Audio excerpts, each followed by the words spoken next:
All right. Hello, everyone, and thank you so much for coming. My name is Olivia. I'm a bookseller at Belmont Books. For those of you who don't know, Belmont Books is an independently owned bookstore in Belmont, Massachusetts, and we've been bringing books to the community since 2017.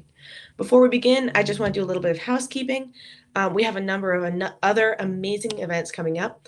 Tomorrow, December 9th, we are hosting Margaret Randell and Lynn Elizabeth for Margaret's new book, My Life in 100 Objects. And on the same night, we are actually the booksellers for Rebecca Walker's event at Waltham Public Library. She's talking about her new book, What's Your Story, which is very exciting. That one is not in person at the library, it's still virtual. You can sign up through belmontbooks.com, and that is also where you can purchase tonight's books, Red Hands and The Deep. All right. So also, please make sure to put any of your questions, comments, talk to each other in the chat. This is a book party as much as we can these days. And so we love an active chat. I am so excited to introduce our wonderful authors tonight, Chris Golden and Alma Katsu. Chris is the award-winning best-selling author of such novels as The Myth Hunters, The Boys Are Back in Town, Strangewood, and Of Saints and Shadows. He co-wrote the lavishly illustrated novel Baltimore, or The Steadfast Tin Soldier and the Vampire with Mike Mignola, and the comic book series featuring the same character. His novel, Ararat, won the 2017 Bram Stoker Award for Best Horror Novel. Alma Katsu is the author of The Hunger, The Taker, The Reckoning, and The Descendant. She has been a signature reviewer for Publishers Weekly and a contributor to the Huffington Post. She is a graduate of the Master's Writing Program at the Johns Hopkins University and received her bachelor's degree from Brandeis. Prior to the publication of her first novel, Katsu had a long career as a senior intelligence analyst for several U.S. agencies. She lives outside Washington, D.C., and she has an upcoming book, which we're very excited about, called Red Widow, which you can pre-order at Belmont Books. With that, I'll turn it over to our amazing authors. Thank you guys all so much for coming. Thanks, Olivia. Thanks, Olivia. Thank everyone for joining us tonight for Chris's launch. It's so exciting. I got to read Red Hands a little while ago. It's absolutely fabulous. So thank you so much, Chris, for giving me the opportunity to talk to you about it tonight. How are you doing? I'm doing great, Alma, and I honestly, I'm so grateful to you for not only for doing this, but for how huge a supporter you've been on social for this event and just for the book in general. And I just, I know you like to have this sort of, sort of formal interview, question and answer thing, but I'm going to throw you a curveball and say, I've been watching season 7 of Homeland. Have you watched Homeland? No, you're going to get me in trouble. And I'm not going to ask you. I know you're not bipolar like the main character in Homeland, but I need you to watch Homeland, and the next time we get together, I'm going to pick your brain. All right. Okay, we can talk about this at the end, actually. I'll tell you a funny story. But let's just start with your book, dude. You can't, don't deflect. So we discussed a bunch of stuff that we wanted to talk to tonight, or that you'll allow me to ask you about tonight. And I wanted to start with your protagonist. This is your third Ben Walker book. And what I'd love for you to do is, hold it up. Awesome. I love the cover, too. It's really good. Thank you. They did a fantastic job. Just fantastic. I can't wait to get my hands on a hard copy. So Ben Walker, can you tell us a little bit about him? I'm really curious to see where this idea for a weird shit expert came from. You know what? It's a weird evolution which happens so often, I think, for writers. I'd written this novel under a pseudonym, under the pseudonym Jack Rogan years ago, and the book was called The Ocean Dark. And the sort of concept, and some of the characters in Red Hands didn't appear in the previous 2 Ben Walker books, but did appear in The Ocean Dark. Most people don't know that. And what happened was I'd had this idea for Ararat sort of on my desk for a long time, and I pitched it to my editor, Michael Homler at St. Martin's, and he loved it, and I sort of wrote up the pitch for it. But even in the pitch document, where St. Martin said, yes, we want to do that, and they signed me for this book, Ben Walker was not in the outline at all. There was a character who was sort of in that spot in Ararat, and he was this character who appeared in the Ocean Dark, but in a sort of minor role. And I started writing Ararat, and the minute I started writing that character, this character David, I was like, he's not the guy for this. This is not. So I kept the organization that Walker is part of at the beginning of Ararat is from the Ocean Dark. And I kept the organization, but I brought in a sort of another member, another expert from that organization, and that's where Walker came from. So he was really invented spur of the moment to fill a role that I felt like when I started writing it, this other character wasn't sufficient for that role. So that's sort of the origin. Well, and I mean, I agree. I think that happens a lot with our characters. You start writing and it's, sometimes for me, it's like, after the second or third draft, sometimes after I've been writing this or playing around with it for months, that the character starts to click and they end up evolving, over time. But what about this weird shit business? And this kind of goes into the DARPA question, because that DARPA is in his background, right? He worked at DARPA at one point. Yeah. So where did you get this idea? And yes, DARPA is a little weird shit. We can talk about DARPA a little bit too, but so and again, it sort of started in the Ocean Dark, right?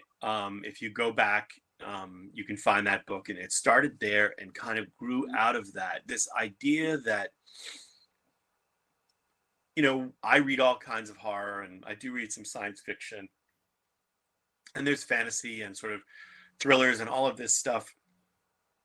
But so many of the things that we're afraid of in fiction are really only like slightly tangential from things we ought to be afraid of in real life. I mean, there's science that we're developing, investigating. You can go back as far as the 60s when the US and the Soviets were trying to develop like psychic abilities or whatever. And so the stuff that's being researched, and in fact, I wrote a science fiction military thriller called Tin Men, and I was at a convention, and these two Department of Defense employees came up to me, and they were like, "Oh, Tin Men, we read that. That's great. That's all over the Defense Department right now." And I went, Oh. "What?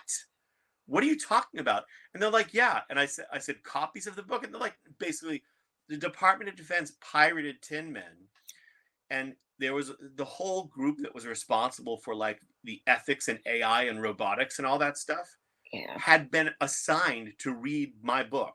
And I'm not a science fiction writer to begin with, but because it sort of talked about a lot of these questions about ethics in humanity and science and robotics and all of that stuff, they sort of were reading it. Obviously, this was during a different administration.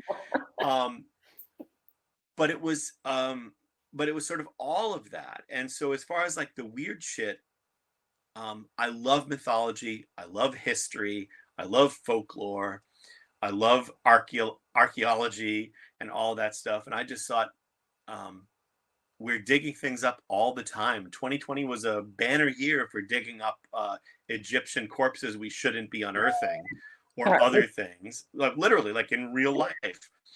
And with the permafrost melting, the kinds of things that are going to be released into our atmosphere that haven't been, it's been hundreds of thousands of years since they've been in our air. Yeah. These are all legitimate, actual things that are happening. And all you have to do is kind of bounce off of that and go in a weirder direction. And you've got a Ben Walker novel, so there you go.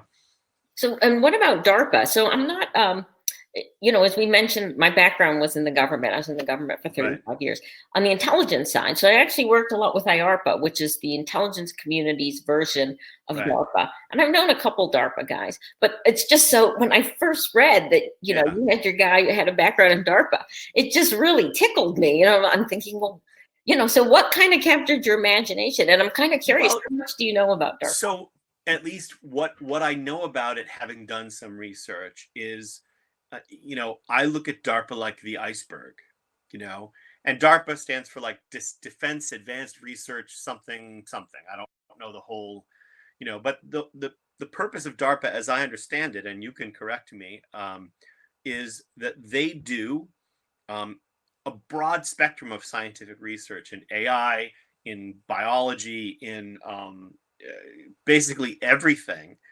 And part of their research is developmental, and it benefits everybody. But part of it is also how can we use these things in a military fashion, or if we're aware of something that some other country might be doing or trying to develop, we have to race to try to figure out what it was and how it could be used against us.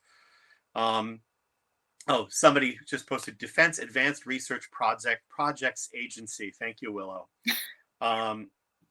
So yeah, so I think that that sparks me, because I love the idea of Ben Walker's character, his little group is sort of the boiled down version of that part of DARPA in my brain, which is our job is when something weird shows up in the world, and it could be science weird, it could be monster weird, but we don't admit that there are monsters, they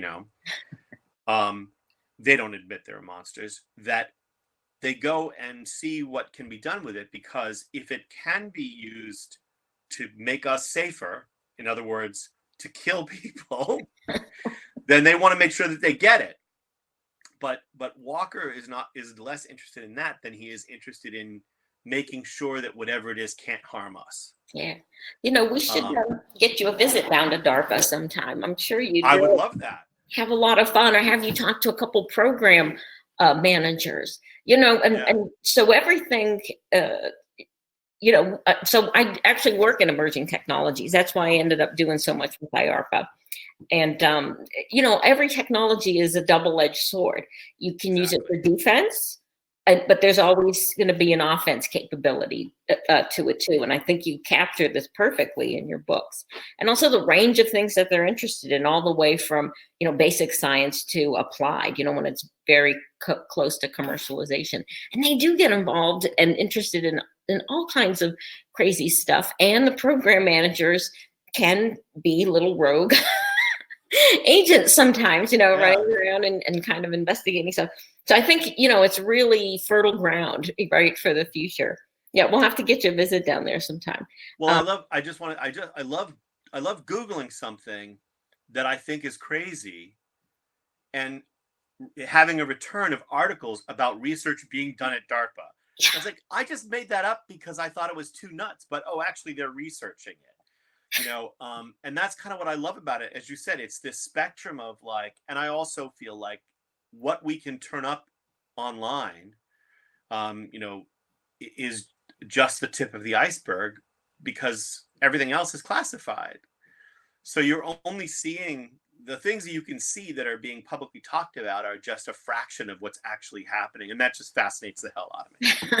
Well, we'll definitely have to get you in, to some meeting down in DARPA. Some of them are public, so especially when they're breaking a program and they bring in the interested the companies and the researchers that kind of want to throw their hat into the ring. Well, we can get away from that. If anybody has questions, bring us back to it later. But I also wanted to talk to you about thrillers, because I ostensibly I'm supposed to be writing thrillers, but What do you mean ostensibly? Ostensibly. So your books are very cross genre, but especially Red Hands, it just hit me what a thriller is. It's such a page turner. And really, when I think back on your other books that I've read, they are too.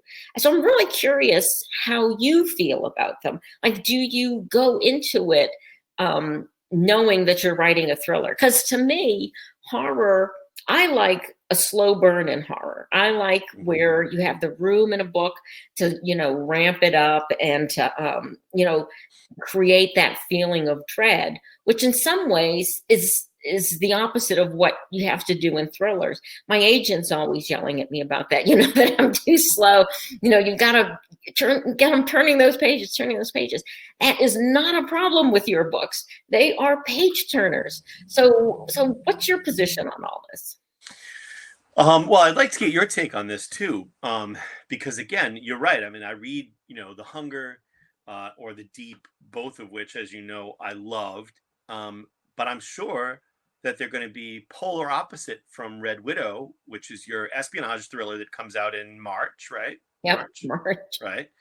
And so I'd like to get your take on it too. But my feeling is this: like, I write books like that, Snowblind and Wildwood Road and Dead Ringers are, I hope that they have a page turning element, but they are a little bit more of they have more mood. They have a little bit more space to breathe, But with something that's a thriller to me, like one of the Ben Walker books or the novel that I just finished, which is like more horror than thriller, but paced like a thriller. I feel like the trick in both kinds of horror is to get the audience to accept what you're telling them, right? Just like the characters in the books need to accept the reality of the supernatural thing that's happening around them, right? They need to, and you have to have that character who needs to be persuaded. I mean, people, if a demon showed up in your living room, you're not going to immediately think, oh, look, it's a demon. You're going to think somebody's messing with you, right? And so you need to create that suspension of disbelief for the reader. And it's harder to do that when you're writing a thriller and introducing the supernatural. It's much harder to do that effectively. So it's sort of like surgery. You really have to pace it right. You have to introduce the sort of supernatural elements on the run, but in a way that, and to me, the way that's done is in how you convince your characters. And this is if you're convincing enough in the way that you convince your characters, then you'll also convince your readers to suspend their disbelief. It sounds right. It's a lot trickier than you make it sound. Honestly, I still don't know that I know how to write a horror story, to tell you the truth. A thriller, I think I can wrap my head around a little bit more. But horror is really, really tough, I think. And people ask me that all the time. And, to me, suspense is such an integral part of horror. You can't have horror without that building dread. And it just seems like it doesn't work when you're, trying to have your characters running at full tilt. The Deep was a little antic in that respect. There was a lot of things going on, and that's probably, at least with the last couple books of mine, my approach. It's multi-point of view. And so there's so much going on. It feels like you're moving a lot, even when it actually, the plot hasn't advanced all that much. Yeah. Yeah, it's interesting. I mean, in this book that I've just finished, that'll be out in early 2022, it's my shortest novel, 77,000 words. It flies by, and it's a thriller, but it's not a Ben Walker book. It's definitely a horror novel. But I think that the dread is I hope at least, if I've done my job, the dread is there. But you're moving so fast that you're almost not aware of it until something horrible happens in the story, and then the dread kind of hits, I don't know. I talk like I know what I'm doing, but I really don't. I'm just like flying by the seat of my pants for a long time. Is it because, like, each book, I was thinking about this today, each book is an individual, just like a person, right? Mm-hmm. And one of my biggest fears is when I'm writing a book that I'm not breaking it right, and I'm not, because that's how you set it up, and, how you decide the story's going to unfold, and where it's going to start and where it's going to end. There's a million ways to do that, right? You can have a premise, right, and there's a lot of different ways to tell that story, but you only get one chance to tell that story. And so, I just hope that the way I've chosen in and how to tell it is the best way for that story, so that the story really shines. And to me, that's getting to be the tougher and tougher part. It would be one thing if you just kind of end up writing the same book over and over again, but you don't. And that brings us to the next part. Damn, you are such a prolific writer. You've written so many different types. Not like I used to be, but yeah. Maybe you can tell us a little bit about that. How can you describe sort of what it's been like over the course of your career? Yeah, well, I'm old now. No, not older than me. The thing is, I think a lot of your readers and also a lot of aspiring writers would learn a lot from it. We may have like Yeah. preconceived notions of what a career should look like.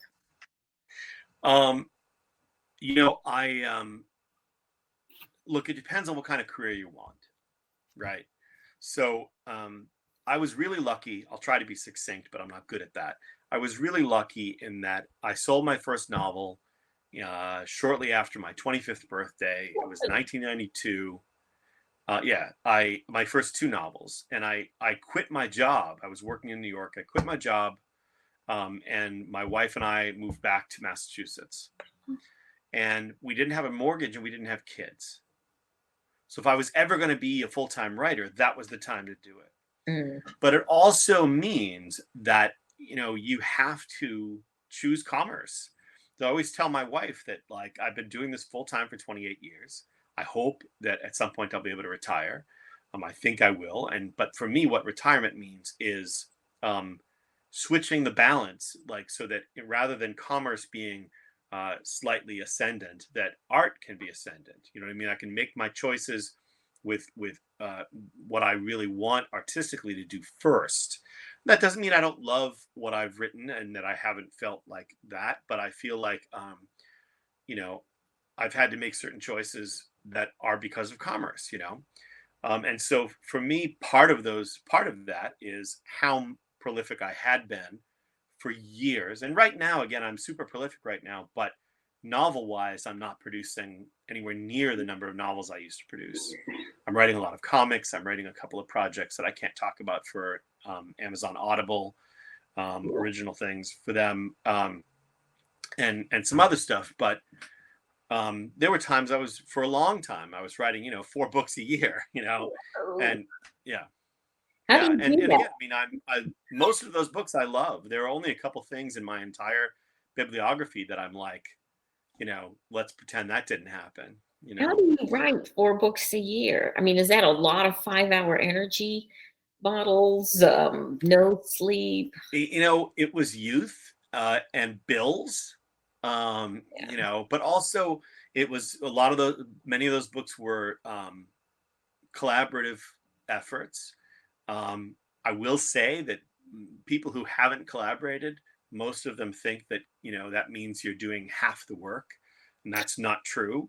If you're technically writing half the book, you're sometimes it's more work than having written the whole book by yourself. Wow. But a lot of those books were collaborative. Many of them were young adult books, which I haven't done in a really long time, but I love. So when I say, 4 books, a lot of them were media tie-in books, which are quicker, partly because of the deadlines and partly because, the characters are created for you and you're putting them through your story, but, there are parameters. Yeah. I was going to say there's other factors that, I would imagine. I haven't done it, but I can imagine what it must be like. You've got to marry it up to the Bible. You've got to make sure you're not, taking any liberties with it. There's a million, what's the word, priors continuity that you have to be aware of. I mean, just Rachel Kane used to do 4 books a year for a while. And she was always the consummate professional to me. And you sound like the consummate professional too, and well, I look at Jonathan Mayberry. I mean, Jonathan now is so prolific still, and I don't know. I just have. I think again, Ararat came out in 2017. I don't think I had a novel come out in 2018. Pandorum came out in 2019. Red Hands in 2020. I won't have a novel out in 2021. That's like super unusual for me, but it's just time. Yeah, it's and you put it very well. A lot of people, if they're not familiar with the business at all, I find they look at it like, oh, well, once you get published once, you're in, you can write whatever you want and they'll publish it. You can, take as much time as you want. No, it's a business. Publishing is a business. You have to live up to those professional standards. You have to write, you have to meet your deadlines, you have to be flexible, you have to be able to work collaboratively. And, again, like I said, you're like the consummate professional there. So one of the things I wanted to ask you, probably because I'm really lazy and I want to find your secret, is you've written so much though. Where do you come up, and all your ideas are always so fresh. It's like you have some secret mine of folklore that you go to. You don't want to give away any trade secrets, but how do you do it? I don't know. One of my closest friends in the world was horror legend Rick Howdala, who passed away around 7 years ago. And we used to talk almost every day, and he would always give me a hard time because he struggled to come up with new plots. And he would give me such a hard time because I seemed to always have like, hey, you know what you should do? You should do this. It's just the way my brain works. I drive my kids crazy and my wife crazy, because even like we'll be out for a walk and something will happen, or they'll start to tell a story about something that happened in real life. And I'll go, and I'll add the really creepy thing to it, or the, whatever it is. And it's just how I'm wired, I guess. But also, as far as, novel ideas, I mean, I do have a file, like most of us have, of things that have occurred to me over time. Most of the things that are in that file are not feasible. They're not, workable as on their own. Mm-hmm. But then I run across articles about something that interests me, usually some weird science thing or some, sort of weird creatures or whatever it is, or something about Noah's Ark. And I print that up and I put it on a stack and on my desk. So I've got my file of sort of creative ideas, and I've got my sort of articles about weird shit. And somewhere, somehow, sort of like I'll do that, where you have that list of topics and you go, oh, I'll connect A to F down here. And somehow I find a connection that inspires me, and I'll be like, that would be so cool. And then other times it's, I'm on an elevator with Jim Moore one day many years ago, and we were joking about how I somehow, I don't know how it came up, I said, I'd love to see the tornado come into Kansas and spill out all the creatures from Oz into Kansas, but they're all vampires and they just kill everyone. And Jim and I looked at each other and went, we need to write that. And we did. So I don't know. Yeah, you do have a singularly creative mind, I think. I'm going to have to try that. You have to not be afraid of your imagination, Alma, right? That's the thing. Many years ago, I went to a talk that Clive Barker was giving at Dragon Con, like many years ago. And he was always really supportive to me and warm and gracious. But I was there sort of in the crowd, and he was talking about how, when your mind spits out these things and you go, oh no, that's too weird. You have to fight that. You have to fight that. That's too weird. Your job is to take the too weird thing and make the audience believe it. That's so true. I have to ask you this question though, because you mentioned that, you will be walking with your wife or your kids or something, and you'll see something and you'll take it and you'll add the thing on, or maybe it's their life. Do they ever get upset? Like they don't want you to horrify and especially to tell other people, of some aspect. No, they just roll their eyes, I mean, that's just dad. They just roll their eyes at me. I mean, my kids are grown. My youngest is 18 now. My daughter just turned 18 in September. My sons are 26 and 24. And my wife is just like, many years ago when we first moved into this house, some neighbor said to her, do you ever get like scared? Like you're going to wake up in the middle of the night and he's going to be like doing something, like, because I write horror stories. And my wife looked at this woman and was like, if you were married to a surgeon, would you wake up in the night and think he was going to be operating on you? That's like, it's a weird, Anyway, that's great. Your wife is. Yeah. Yeah. Oh, yeah, she's a take no bullshit. Yeah. Yeah, that's great. My husband's sort of the same way. I don't think he thinks of me as a particularly horrific person. If anything, it was the intelligence business thing that, that probably cured him of that.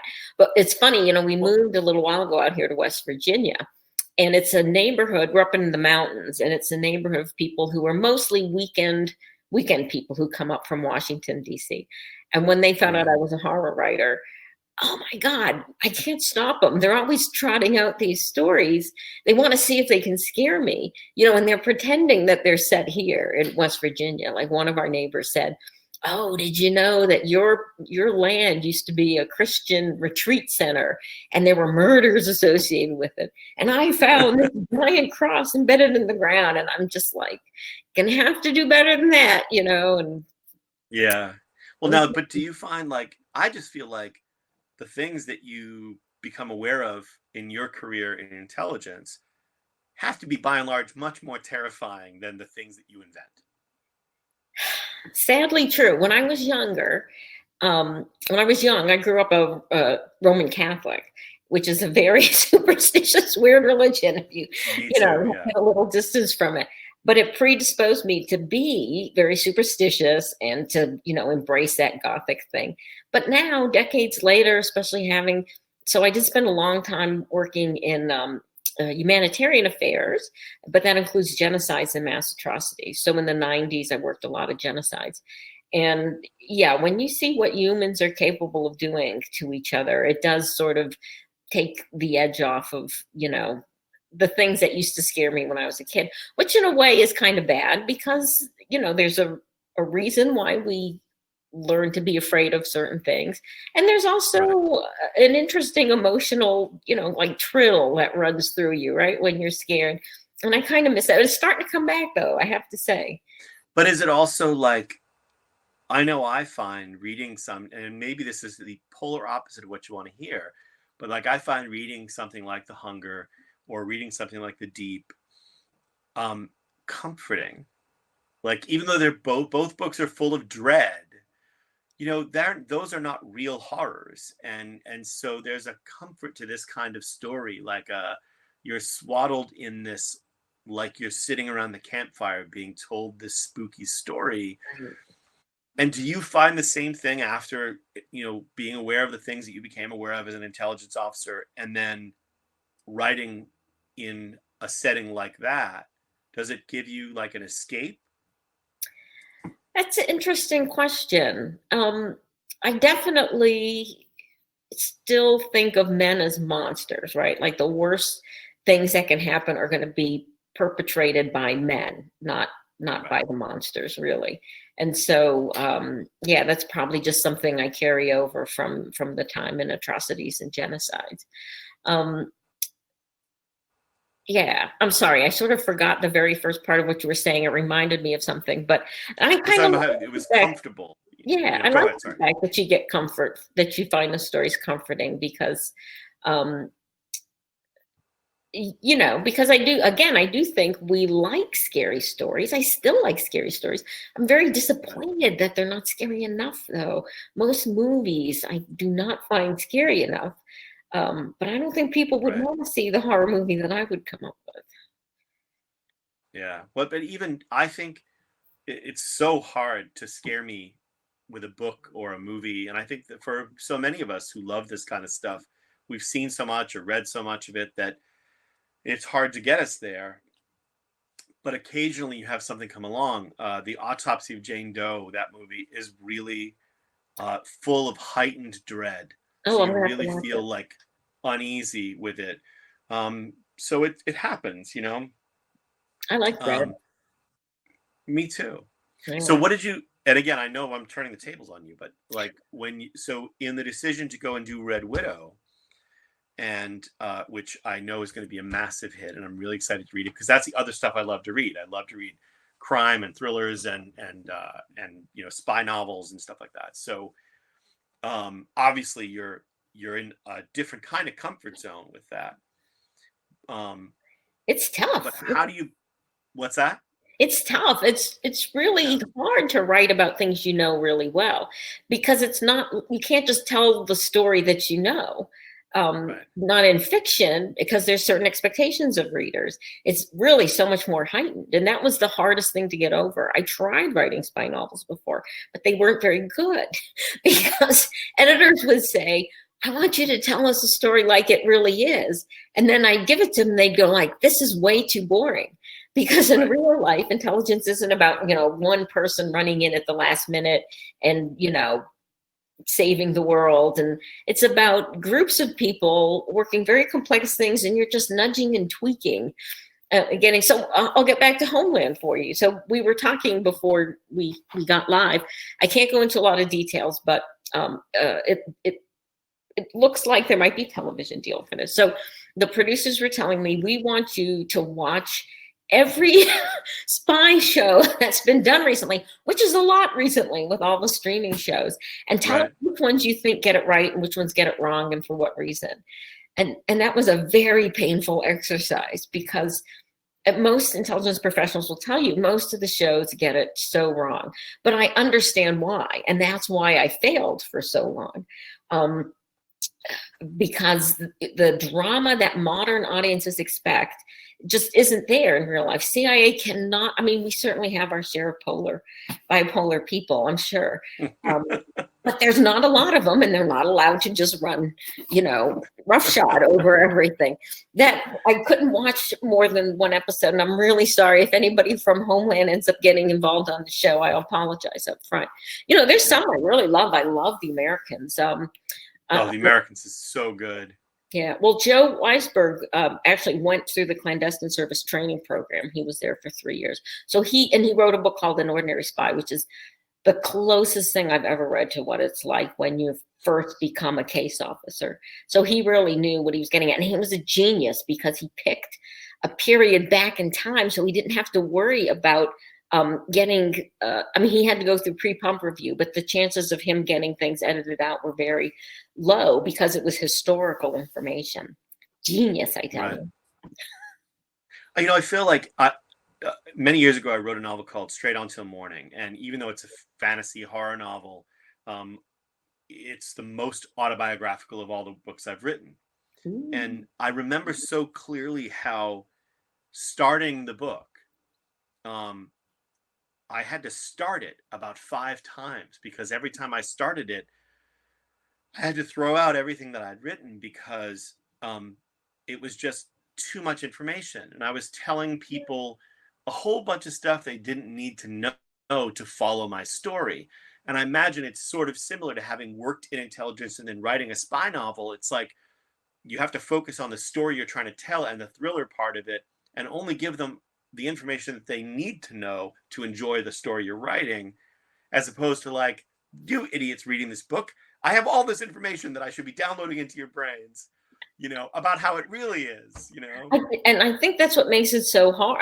About writing anything, but certainly something that you know a lot about. I had to learn, that you've got to drop what you need to drop out over time, exactly the amount that you need, the piece you need to tell at exactly the precise moment.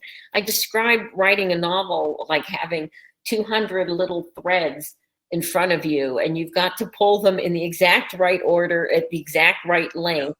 And also I had to learn to work backwards, what the outcome is going to be, and then figure out, work your way back to write a puzzle. I hardly ever. I'm sorry? I hardly ever do that. I said I hardly ever. I usually have an idea of how it's going to end in general, but I never know how I'm going to get there. That's right. You're a pantser. You like to just go organic. I tend to plot like Act 1 and a little bit of Act 2, in general. And I know where I'm going. But at a certain point, it's like most of my pitches end with, and then the shit hits the fan. And I'm like, I'll get there. So yeah, I have to say that's pretty much how it works out for me. Yeah. I'll have a good sense of what it's going to go. Right now, I'm trying to come up with a new pitch for the next book after Red Widow, when I've decided to do something that's just way too freaking complicated, like a really, really twisty thing, and I have to know what the ending's going to be, and then work my way backwards because it's so layered and everything. But I know every time, right? It's exactly what you say. You think you know what the ending is, and you end up having to change it because by the time you've written a couple drafts of it, you're tired of where it's going to. And, Right. it's not going to feel fresh if it's not like still a little bit of a surprise to you. I'm afraid we're running out of time. I think we're going to jump over to questions. Okay. So we're not getting the lightning round until maybe later. Okay. Or she's not jumping in. Well, maybe I'll just ask you one more question and we'll see if she comes back and joins us. I kind of wanted to get your sense of where horror is today. I have my own views, but what do you think? Are we going through a resurgence right now in horror? I think we are. Horror is such a weird, more than any other genre, horror fiction relies so much on its relationship to horror on film and in television. Mm-hmm.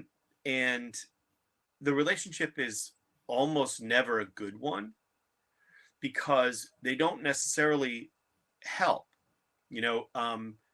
So what happened in the 80s, the classic story of horror's, ascendance in the 80s, is horror became the hottest genre in publishing, and mainly pushed by Stephen King and then later Clive Barker and Anne Rice and Peter Straub, and it was just like, and then all of these writers came out, and then publishers were like, oh, let's do that, let's publish a bunch of horror, and they just bought anything to pump out horror novels. Mm-hmm. And then people who had started to fall in love with horror were buying these things, and they were reading great horror, but they were also reading utter crap.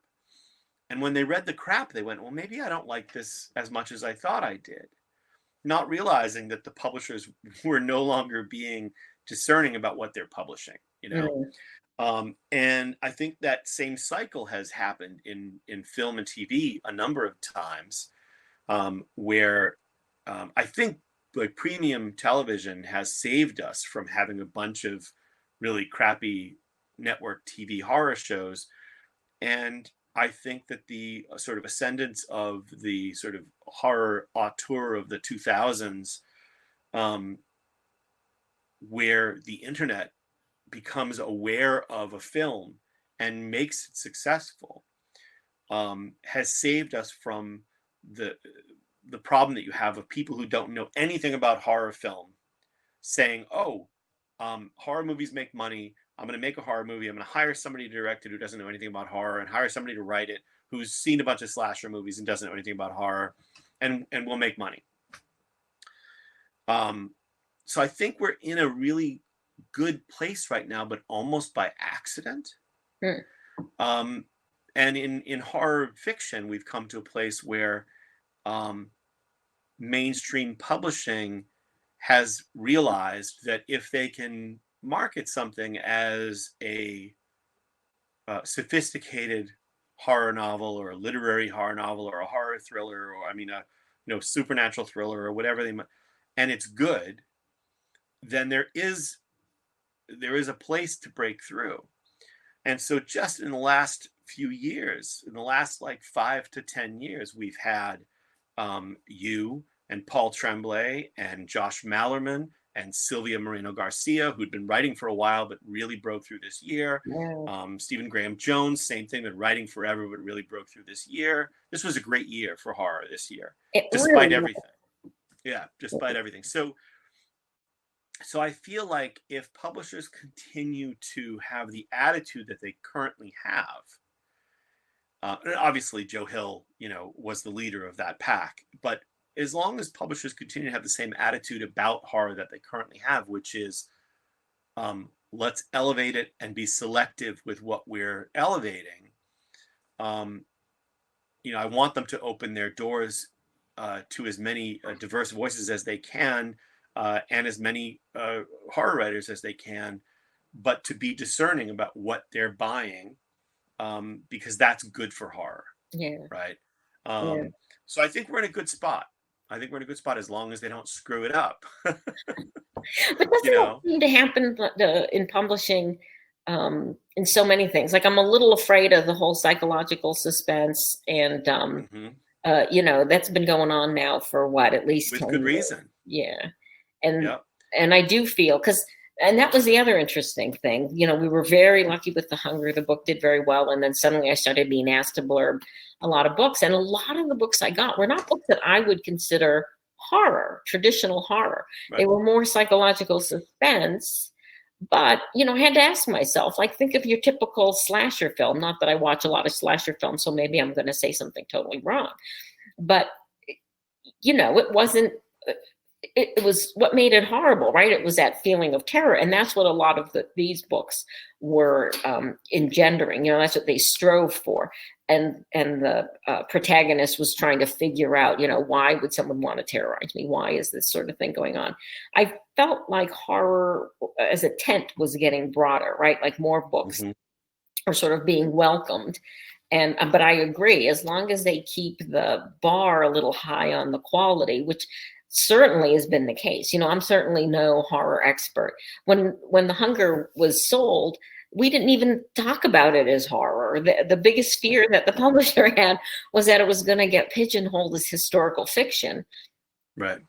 Because they felt that was a little limiting. And when the horror community picked it up, we were just thrilled and amazed, and it was the best thing. But then I saw a lot of other writers too, who maybe wouldn't necessarily have been thought of as horror, sort of also start, to be embraced. As some of our people who are attending are pointing out, we're seeing bookstores are opening horror sections again, which we hadn't seen in a long time.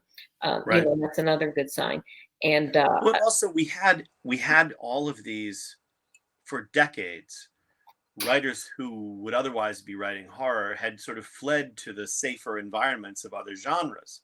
And they were still writing horrific stories, but they were just doing it under somebody else's umbrella, And so what you're talking about in many ways is sort of the reclaiming of the space, so that horror, and the thing, because horror as a genre really does encompass and, the Venn diagram of horror includes a big part of so many other genres, and can include, which is unlike, I think, anything else in how inclusive it can be. So I think that's great. I love to see it. And I think, I think we're seeing that a lot in premium television now too, which is great. Yeah. So yeah, I think it's a good, it's not a stable time at this point. But it's a good time, as long as publishers never feel like they want to make it the new urban fantasy, because urban fantasy, was just the most massively successful genre or subgenre for years and years and years. But it was just, it didn't die; it was murdered, by oversaturation, the same way horror was, in that publishers were just publishing anything they could get their hands on because it was successful. And then people who were in love with the genre were like, maybe I don't like this as much as I thought, or maybe I'm bored with it now. But that was because they were getting, a lot of dross along with the good stuff. Yeah. It'll be interesting to see how it works out. I hear from a lot of editors who say that, they really would like to find, more really well-written horror, to press line. I see someone wrote horror westerns are on fire right now. Yes. I love horror westerns. Oh, I tell you. I'm sorry. We do have a few questions on in the ask a question there bar. Oh gosh, I don't have my glasses on and I don't have them with me. Where's the? That's okay. I've got him here. Okay. Liberty says, what does it feel like to release a book about a contagion in a year with an actual pandemic? It's really weird. But I think it was difficult to release any book this year, as yes. we talked about this. The Deep was tough, and Red Hands. It's difficult to get the attention that we want. I think Olivia's back. Hello. Sorry about that. Just that's okay. Technical difficulties. I'm happy to read you guys' questions if you would like. Okay. Well, I'll just finish answering this one. But but I think with Red Hands, what was interesting is like, even though it is about this, like, unearthed contagion, well, partly unearthed, partly like lab bred contagion, it's a sort of contagion that only can affect one person at a time, unless, basically the person who's infected can touch other people, but when they're touched, they die immediately within like 30 seconds of being infected, except for the carrier of it. So that was interesting. But over time, over the course of the year of COVID, what struck me personally, as much as the sickness, was the isolation of it, was how squirrely everyone was getting because of the isolation that's involved in this pandemic. And ironically, like, even though there is this contagion in Red Hands, the real core problem in Red Hands is that Maeve can't touch anyone. She can't have contact with anyone she loves. And so she's on her own and all of that. And that theme, I think, resonates with what we're dealing with right now, even more than the idea of illness or contagion or whatever. So that's my answer to that question. Well, thank you. I was fascinated by your answer to that question as well. And I did want to say that we did have a wonderful event on Halloween, Women in Horror. So if you want, you can go check that out on our Crowdcast profile. It was a wonderful event. I went just as a private person because I had to see it. So we did have another excellent question. Is there a property out there you haven't written for that you want to get your hands on, such as maybe Grey's Anatomy? So those who follow me on Twitter or who know me in real life know that my family is a Grey's Anatomy family. Grey's Anatomy is one of the only shows that we watch on traditional network TV. It's certainly the only show we've been watching for 17 years. My daughter's 18 and has watched the whole series 3 times. Wow. The third time she watched it from start to finish, starting in March when she began remote learning. She started rewatching and watched the whole thing from start to finish. And my I follow a number of the actors and producers on Twitter, and have DM'd with a couple people. My daughter freaks out. A couple times Ellen Pompeo has liked my tweets, and my daughter freaks out when that happens. But the reality is, like, I don't think I could take it back. I would love to write something revolving around those characters, because the characters are like family to us at this point. And I want the show to go on forever. And my friends tease me about it, but we love the show. We love the characters so much. So yeah, I would write that. Beyond that, I got to tell you, I've done a lot of media tie-ins over the years, and I feel like it has to be something really special to get my interest in something like that now. Something I never have done before. So I'd have to think about what would be enough to get me to do that. What about you, Alma? You haven't done it yet. Is there like a favorite media property that if somebody said, Alma Katsu, would you like to write a novel in this world, you would jump at it? Gosh, I don't know. What I really would like to do is try my hand at writing television. Actually, I'm hoping we're going to be pitching one of my other properties in the new year. A very talented creative team has become attached to it, and I've been trying to talk them into hopefully to let me try to write an episode or something. I would love to be involved in the writing of Fargo.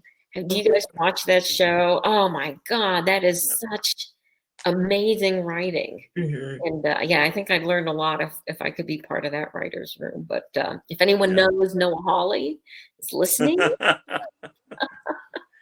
throw my hat in the ring. Fargo's good. Actually, for Alma, you said that most movies you watch don't really scare you anymore. What was the last one that did? I could sit here all day. I don't know that it would come to me. It's been a long time. I'm gonna have to watch that. What was it? Autopsy of Jane Doe, and see if The Autopsy of Jane Doe. Yeah. is it good? Yeah. I personally watched Parasite right before quarantine. It was one of the last movies I saw in theaters, and I still get nervous about my basement, even though it's very small. And really, you found that scary? Oh, it was terrifying. That's so funny. I might be a lightweight for horror, but that was just terrifying. I love that movie. I thought that was so well done. Yeah. Not a jump scare in sight. So I was thrilled and horrified. We have another fun question. Ben Walker teams up with Repairman Jack, and they take on Hap and Leonard in a bar fight. Who wins? Ooh. Well, I mean, that's a tough one. Because you got to figure Jack would fight dirty, like really dirty. And I know that Paul will yell at me for saying this, F. Paul Wilson, the creator of Repairman Jack, but I'm going to say Hap and Leonard win. Ooh. And the reason Hap and Leonard win this fight against Repairman Jack and Ben Walker is because I know Joe Lansdale could kick my ass because he teaches his own martial art. I mean, he has his own martial art like school that he's taught. And so I figure Hap and Leonard fight the way Joe fights. And so they would win. You know what? And that's only logic. Right? Like if I went up against Joe, I mean, he's an older guy than I am, but I'd be done in like 30 seconds. I'd be done. He looks tough. Yeah. All right. I think this is going to have to be our last question for the evening. Patricia says, "Hi, Alma. Greetings from the Dutch Caribbean. When working with spy material, is it best to seek approvals before writing or complete the manuscript and hope they approve of it?"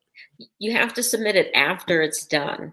They want to make judgments on the word on the page. So yeah. Which could be, I mean, I had to hold my breath. I was so afraid they were going to take out something that was pivotal, right? A pivotal clue or something. But they didn't have one change. Oh my God. Yeah, it was so lucky. Sorry? I said that's great. And also it's probably because, they hope that there's a TV show and that some of them will be hired to be consultants, or the department will have to be paid to do that. I have a funny story on that. You were really lucky when The Taker came out, and I got sent to places like San Diego Comic-Con, and I was on a panel with I can't believe I can't remember the guy's name, but he's a writing partner of Christopher Nolan, and Michael Cassatt. And so when I met him, I said, "Oh, and by the way, I recently left government and I'm really looking for work as a media consultant in intelligence. Do you have any tips on how I might get that work?" And he looks at me and he goes, "We used to hire media consultants and they just tell you, you can't do this, you can't do that. So now we don't hire them anymore." That was my lesson. There you go. Well, you showed them and wrote your own book yourself. Right. All right. Well, thank you everyone so much for coming. This has been so much fun and absolutely fascinating. Make sure you get your copies of both Alma and Chris's incredible books at the link below. I'm like a YouTube channel person, but the link below, subscribe. And thank you all so much for coming. Don't forget to sign up for Belmont Books' other amazing upcoming events. And everybody stay safe out there. And have a great rest of your night. Thank you, Olivia. Thanks, Alma, for doing this. And thanks, everybody, for coming.